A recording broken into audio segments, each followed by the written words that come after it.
नरेंद्र मोदी को देंगे? आज की मीडिया का यही नियम है कि उनको नरेंद्र मोदी की सिवाय कोई बात करो उनको सुननी नहीं है। कि धर्म के कार्य में धर्माचार्य से सलाह लेनी चाहिए। जैसे स्वास्थ्य का कारण आ जाए तो डॉक्टर से सलाह ली जाएगी, वकील से नहीं। उसी तरह से धर्म का कार्य आ जाएगा तो धर्माचार्य से सलाह ली जानी चाहिए। धर्माचार्यों का जो ट्रस्ट शंकराचार्यों का बना हुआ था उसको तो हटा करके इन्होंने अपने कार्यकर्ताओं का ट्रस्ट बनाया। मुहूर्त को लेकर भी एक नया विवाद शुरू हुआ था। आपका ही सुना था कि रामनवमी के दिन ये शुरुआत होनी चाहिए, उसको लेकर भी आप कुछ कहें? नहीं, मुहूर्त के बारे में यह है कि अभी कोई प्रतिष्ठा का मुहूर्त नहीं है। जो मुहूर्त बताने वाले ज्योतिषी जी हैं उनका भी हमने चैनलों में देखा, लोगों ने हमको दिखाया, तो वो भी कह रहे हैं कि हमसे जनवरी में ही मुहूर्त मांगा गया था, इसलिए हमने जनवरी में जो अच्छा समय था बता दिया। तो अब सवाल यह है कि जनवरी में ही क्यों उनसे मांगा गया कि इसी में हमको दे दीजिए। इसका मतलब है कि कोई चाहता है कि मुहूर्त की ज़रूरत नहीं है, हमको तो अपनी सुविधा के अनुसार करना है, ये बात है। अभी ये हो रहा है, इसको लेकर राजनीति भी शुरू हो गई है। कांग्रेस ने आपका पक्ष लिया, कांग्रेस ने आपका समर्थन लिया, तो उन्होंने कहा कि आप कांग्रेस की तरफ से ज़्यादा बोल रहे हैं। तो क्या आपको लग रहा है कि आपके बयान पे कि जब आप शास्त्र सम्मत बातें कह रहे हैं उसको लेकर ये राजनीति करना कितना सही और क्यों की जा रही है? देखिए, ये तो राजनीतिज्ञों से पूछिए कि वो क्या राजनीति कर रहे हैं। हमारा बयान किसी समय किसी के अनुरूप हो सकता है, क्योंकि जब हम कोई बात कहेंगे तो किसी न किसी के विरुद्ध होगी, किसी न किसी के अनुरूप होगी। तो जिसके अनुरूप होगी वो उसको लेके उड़ जाएगा, जिसके विरोध होगी वो विरोध करने लगेगा। तो लेकिन हमारी बात किसी को ध्यान में रख करके कही गई है, ऐसा नहीं है। हमारी बात केवल धर्मशास्त्र को ध्यान में रख करके कही गई है। और हम इसलिए, दो कारण हैं हमारे जिसके कारण हम ये बात उठा रहे हैं। किसी के प्रति राग या द्वेष के कारण नहीं, किसी राजनीति के व्यक्ति का खिलौना बन करके नहीं। हमारी समस्या क्या है, एक हमारे यहाँ ये कहा गया है कि अगर शास्त्र विधि की अवहेलना करके कोई धार्मिक कार्य किया जाएगा तो उसका कुफल होता है। वो जो लोग यजमान बन रहे हैं, जो आयोजन कर रहे हैं और जो उसमें सम्मिलित जनता है, उसके ऊपर उसका फल कल को आ सकता है, कुफल आएगा। दूसरे, यह हमारे यहाँ ये कहा गया है कि यद्यदाचरति श्रेष्ठः तत्तदेवेतरो जनः सह यत् प्रमाणम कुरुते लोकस्तदनुवर्तते। इसका मतलब है कि महान पुरुष, बड़े लोग, महाजन जैसा कर देते हैं फिर वही लोगों के लिए उदाहरण बन जाता है और फिर लोग वैसा ही करने लगते हैं। तो अधूरे मंदिर में एक जगह अगर बड़े मंदिर में प्रतिष्ठा हो गई तो जाने जगह सब जगह फिर लोग अधूरा मंदिर बना के ही प्रतिष्ठा करने लग जाएंगे। तो जो शास्त्र के विधि है, नियम है, उसका अपलाप होने लग जाएगा। तो इसीलिए जहाँ महाजन हो वहाँ पर बहुत बारीकी से चीज़ों का विचार किया जाता है, क्योंकि लोग उसी को नज़ीर बनाते हैं। तो इन दो कारणों से हमको अपनी बात कहनी पड़ रही है। किसी के पक्ष में विपक्ष में हम नहीं बोलते, क्योंकि अब मंदिर बन ही रहा है और मंदिर श्रेय बनने को लेकर अलग अलग संगठन है, राजनीतिक पार्टियां हैं, बीजेपी इसका श्रेय ले रही है, सरकार इसका श्रेय ले रही है।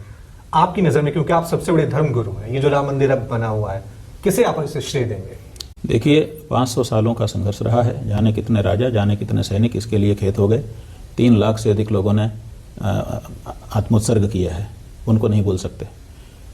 के नैयर जो कभी कलेक्टर थे, उन्होंने 22-23 दिसंबर की रात्रि में वहाँ पर मूर्तियाँ रख दी गई थी, उसमें सहयोग किया था। बाद में उन्होंने उन मूर्तियों की सुरक्षा की और उनको नौकरी भी अपनी छोड़नी पड़ी थी। उनको श्रेय नहीं जाएगा? उसी तरह से रामचंद्र परमहंस और दूसरे जिन महात्माओं ने वहाँ पर मूर्ति ले जा करके रात को रखी थी और भगवान को विराजमान किया था, उनको श्रेय नहीं जाएगा? जो अभिराम दास निर्मोही अखाड़े के, जिन्होंने वहाँ पर मेला लगवाना शुरू किया, जिन्होंने वहाँ पर चबूतरा बना करके वहाँ पर भगवान श्री राम का संकीर्तन शुरू किया, इसके लिए संघर्ष जारी किया, उनको श्रेय नहीं जाएगा? जब जो कार सेवक आए वहाँ पर, उन्होंने ढांचे को ढहा करके जो पुरातात्विक उत्खनन है उसका मार्ग प्रशस्त किया, उनको श्रेय नहीं जाएगा?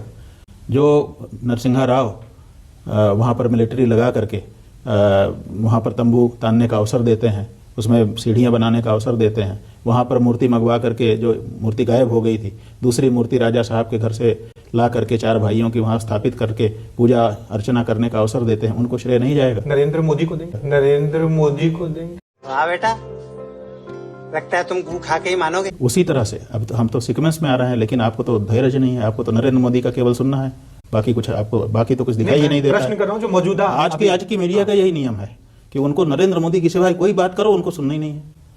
राम जन्मभूमि का आप पूछते हैं किसको श्रेय जाएगा? हम एक सिलसिलेवार 500 साल से लेकर के बताते आ रहे हैं। अगर आप धीरज रखते तो नरेंद्र मोदी का भी नाम आता है, बिल्कुल, लेकिन आपको धीरज ही नहीं है। मौजूदा समय में, क्योंकि आप नरसिम्हा राव जी का आपने जिक्र किया, तो मुझे लगा मौजूदा समय के जो प्रधान भाई नरसिम्हा राव का हमने सीक्वेंस में नाम लिया, ठीक। एक एक घटना के बाद हम नाम ले रहे हैं। आप नरेंद्र मोदी का ही सुनना चाहते हैं, नरेंद्र मोदी का भी श्रेय है। श्रेय यह है कि उन्होंने मंदिर बनाने में रुचि ली, प्रतिष्ठा करने के लिए आयोजन करना चाहते हैं, उनका भी अपना श्रेय है। और बाकी कई हम जिनका कहना चाहते हैं उनका छूट गया, नहीं आप कई हम नहीं कहना चाहेंगे। चलिए ठीक है। एक और नरेंद्र चीज- मोदी का कहो, एक और नरेंद्र चीज- मोदी का कहो। हाँ भाई, कैसी लगी?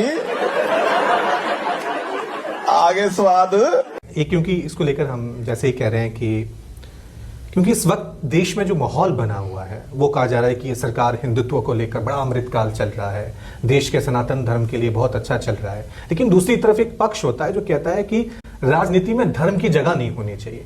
शंकराचार्य के तौर पे आप क्या समझते हैं, सरकारों का धर्म के प्रति क्या रोल होना चाहिए? अभी जो चल रहा है उसे मौजूदा परिस्थितियों में आप कैसे देखते हैं? देखिए, दाल में नमक होना चाहिए कि नहीं होना चाहिए, यह सवाल है। कोई कहे कि नहीं होना चाहिए, वो भी गलत, और कोई कहे कि होना चाहिए खूब, वो भी गलत है। उसका एक रेशियो है, एक अनुपात है। अनुपात में अगर उसमें हल्दी नमक रहेगा तो वो गुणकारी है, और अनुपात से अगर ज़्यादा हो जाएगा तो पूरी दाल को भी खराब कर देगा। तो राजनीति में धर्म, धर्म में राजनीति थोड़ी बहुत ठीक है, जितना उसका अंश बनता है। लेकिन धर्म के क्षेत्र को राजनीति आकर के आच्छादित कर ले, राजनीति के क्षेत्र को धर्म जाकर के आच्छादित कर ले, ये दोनों गलत है। तो जो राम मंदिर के जो ट्रस्ट के अधिकारी हैं उनसे आपकी कोई बातचीत हुई थी इसको लेकर? आपके या उनकी तरफ से कोई फोन आया था, किसी तरह से कोई बातचीत हुई थी? नहीं, हमसे कभी किसी ने कभी कोई बात नहीं की। आपको लग रहा है कि शंकराचार्य इनका बड़ा पद है और इनका काम होता है जो पद पे बैठे होते हैं, पावर पे, सत्ता पे बैठे होते हैं, उनको सलाह देना, लेकिन आज खुद देश के जो नेता हैं वो खुद धर्म का संदेश दे रहे हैं, खुद ही फैसले कर रहे हैं जैसे आप कर रहे हैं। ये इस तरफ देश की राजनीति अब जा रही है कि संतों से सलाह नहीं ली जा रही है, फैसला थोपा जा रहा है। यही तो बात है कि धर्म के कार्य में धर्माचार्य से सलाह लेनी चाहिए। जैसे स्वास्थ्य का कारण आ जाए तो डॉक्टर से सलाह ली जाएगी, वकील से नहीं। उसी तरह से धर्म का कार्य आ जाएगा तो धर्माचार्य से सलाह ली जानी चाहिए। तो धर्माचार्यों का जो ट्रस्ट शंकराचार्यों का बना हुआ था उसको तो हटा करके इन्होंने अपने कार्यकर्ताओं का ट्रस्ट बनाया। इसी से पता चलता है कि धर्माचार्यों की राय उनको लेना नहीं। आपको लगता है कि इस वक्त संतों का सिर्फ एक वर्ग है जिनका पक्ष लिया जा रहा है, जो शास्त्र को जानते हैं, उनकी नहीं सुनी जा रही, यही कहना चाह रहे हैं? अब किसकी सुनी जा रही है, किसकी नहीं सुनी जा रही है, हम तो ये नहीं कह सकते। हम ये कह रहे हैं कि मंदिर पूरा हो जाए उसके बाद प्रतिष्ठा की जानी उचित है, और कह रहे हैं, वहाँ जाके रोकने नहीं जा रहे हैं। हमारा काम है उचित बात को कह देना, मानना ना मानना अगले का काम है। अब बताइए मैं क्या करूंगा? एक बहुत सिंपल सी टिप आपके साथ शेयर करती हूँ। अपने हाथ को इस तरीके से रखिए। If you look at this from your side, आपका लेफ्ट हैंड आपको बी के जैसे दिखेगा और राइट हैंड आपको डी के जैसे दिखेगा। B and D. B for थोड़ी मदद रखिए। वे मैथों तेरा मन पड़या